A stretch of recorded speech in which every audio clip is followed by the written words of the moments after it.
Bonjour à tous, bienvenue sur Radio Étincelle. Aujourd'hui, nous avons le privilège de recevoir deux invités prestigieux, Madame Sophie Élyséon, préfète du territoire de Belfort, et Monsieur Chanet, recteur de l'Académie de Besançon, pour parler contre la lutte du racisme et l'antisémitisme. Car aujourd'hui, 21 mars, c'est la journée spécifique à cette action.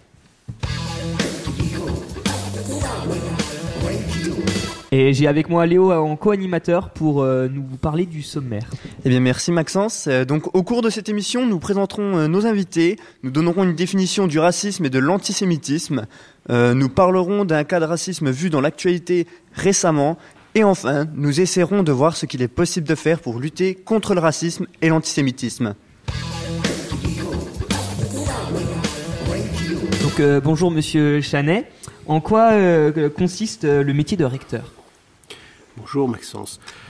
Le recteur est le représentant du ministre de l'Éducation nationale dans un territoire, qui est une circonscription que l'on appelle une académie. Donc on est recteur d'académie et on est en plus chancelier des universités, c'est-à-dire qu'on ajoute à la responsabilité que l'on a sur l'enseignement scolaire, depuis la maternelle jusqu'au baccalauréat, qui est le premier diplôme universitaire, la responsabilité aussi des universités, de la légalité des actes et des budgets des universités. D'accord, et pour cela, quelle est votre formation ? Il n'y en a pas. Non, plus sérieusement, en général, et jusqu'à ces dernières années, les recteurs étaient tous des universitaires, des professeurs des universités, et souvent avaient été présidents d'une université. Désormais, et c'est sans doute très bien ainsi, on a diversifié un peu les profils et il y a aussi des anciens ou anciennes énarques, juristes, etc., qui n'ont pas forcément été docteurs d'université. D'accord, merci. Et comment définissez-vous le racisme et l'antisémitisme, car c'est le sujet de cette journée ? Alors, le racisme, c'est une doctrine c'est d'abord une doctrine qui consiste à théoriser l'inégalité des races. Ça consiste à penser que les races sont inégales. Et à partir de là, évidemment, lorsqu'on croit ça, à se comporter d'une manière discriminatoire ou haineuse à l'égard de races que l'on considère comme inférieures à la sienne. C'est donc à la fois une idée et un comportement. Quant à l'antisémitisme, c'est une forme de racisme envers une catégorie de population qui est identifiée par la race, alors qu'elle pourrait l'être autrement, les juifs. Et il y a aussi donc une dimension anti-religieuse, puisque c'est avant tout une identité religieuse. D'accord. Et du coup, pourquoi faire la différence entre racisme et antisémitisme ? Parce que l'antisémitisme, c'est aussi comme l'antiprotestantisme qui a pu provoquer des violences entre catholiques et protestants sans avoir de dimension raciale. Mais l'antisémitisme est bien effectivement une tendance à racialiser un problème identitaire malgré la diversité du peuple juif. D'accord. Et vous qui avez travaillé sur le sentiment d'appartenance à la France sous la Troisième République, pensez-vous que les personnes françaises, mais dont les parents sont d'origine étrangère, ont plus de difficultés actuellement qu'en 1870 à s'intégrer en France ? Probablement oui, encore que ce n'était pas forcément plus facile pour un Breton ou un Auvergnat qui arrivait à Paris au XIXe siècle de trouver sa place dans la société. Mais enfin, leur identité française n'était pas contestée. Alors que parfois, aujourd'hui, vous le savez aussi bien que moi, des jeunes gens issus de la deuxième ou troisième génération, donc nés français comme les autres, peuvent être encore regardés comme des étrangers. D'accord, merci.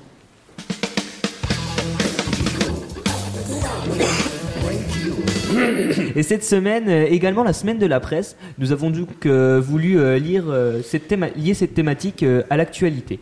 N'est-ce pas Léo ? Eh bien en effet, c'est donc le 28 février, il y a la députée Laetitia Avia qui a reçu une lettre dont voici le contenu. Alors je cite: « Madame, ce n'est pas une grosse truie noire venue d'Afrique qui va se permettre de se mêler de la vie des Français. Votre passage dans les médias nous donne la nausée.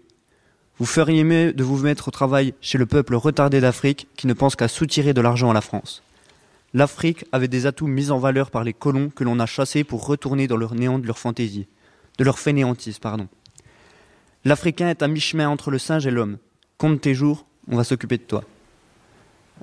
Madame la préfète, est-ce que vous étiez au courant de cette lettre ?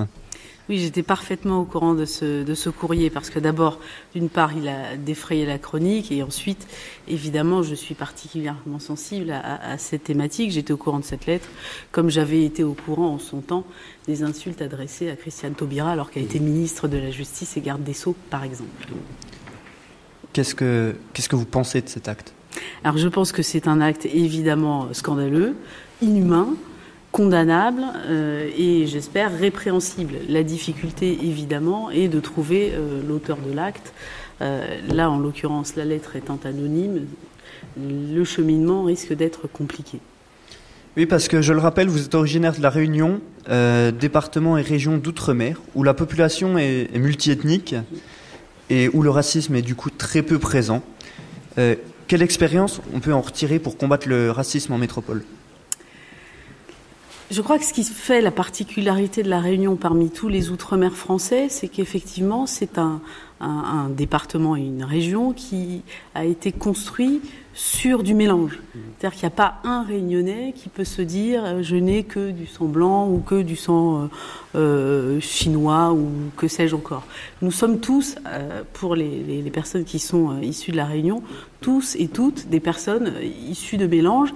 Et dès lors, il y a presque plus de ressemblance peut-être entre monsieur le recteur ici présent aujourd'hui et moi qu'entre moi et un autre Réunionnais ou une autre Réunionnaise. Je crois que c'est ça le cœur du message que nous devons faire passer parce que en France hexagonale, eh bien, l'histoire est la même finalement aujourd'hui en tout cas. Nous sommes toutes et tous des gens mélangés. Et donc je pense que c'est ça le sujet essentiel à faire passer, qui consiste à dire que non, les races telles qu'on les a imaginées à une certaine époque n'existent pas, il n'y en a qu'une, c'est la race humaine. Et encore une fois, il y a peut-être plus de similitudes entre vous et moi qu'entre moi et un autre Réunionnais ou une autre Réunionnaise. D'accord. Alors, Madame Élyséon, vous avez également eu comme mission l'égalité des chances. Et comment est-ce qu'on peut combattre le racisme ?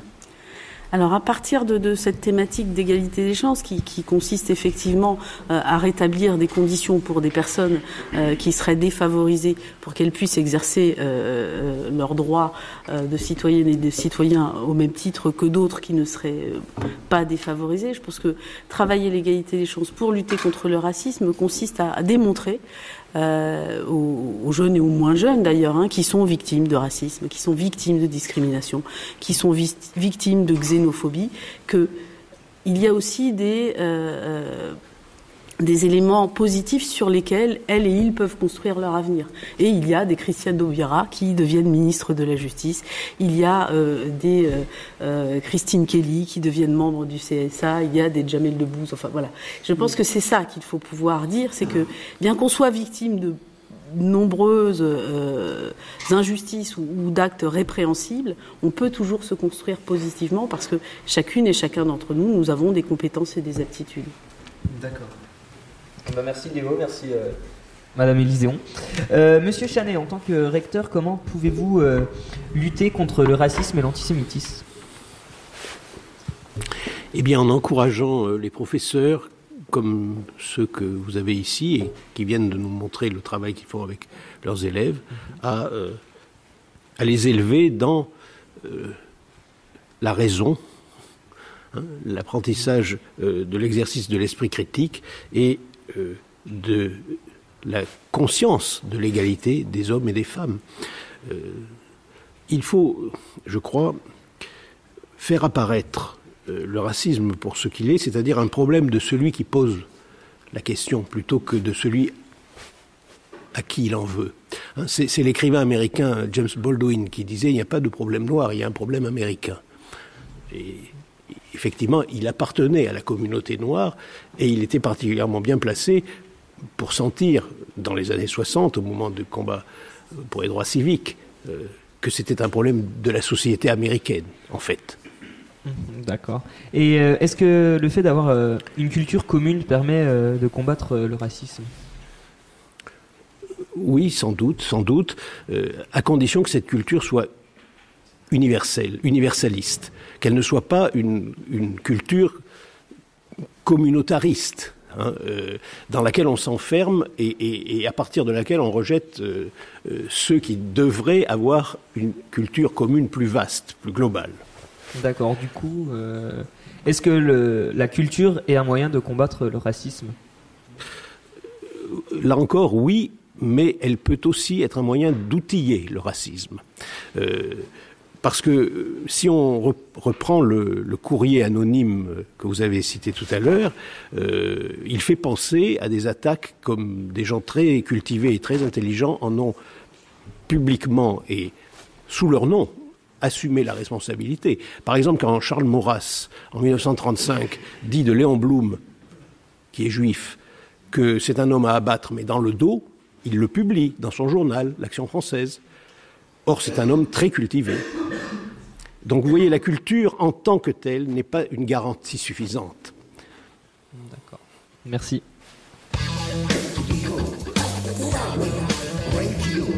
Cette émission est maintenant terminée. Nous remercions Madame Élyséon et Monsieur Chanet de nous avoir fait l'honneur de participer à notre web radio et d'avoir répondu à nos questions.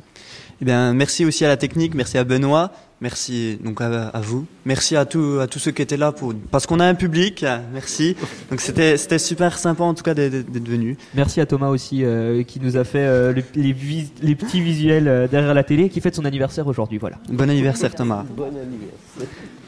Et donc on va se laisser donc pour finir cette émission sur le groupe 113 avec leur chanson Tonton du Bled.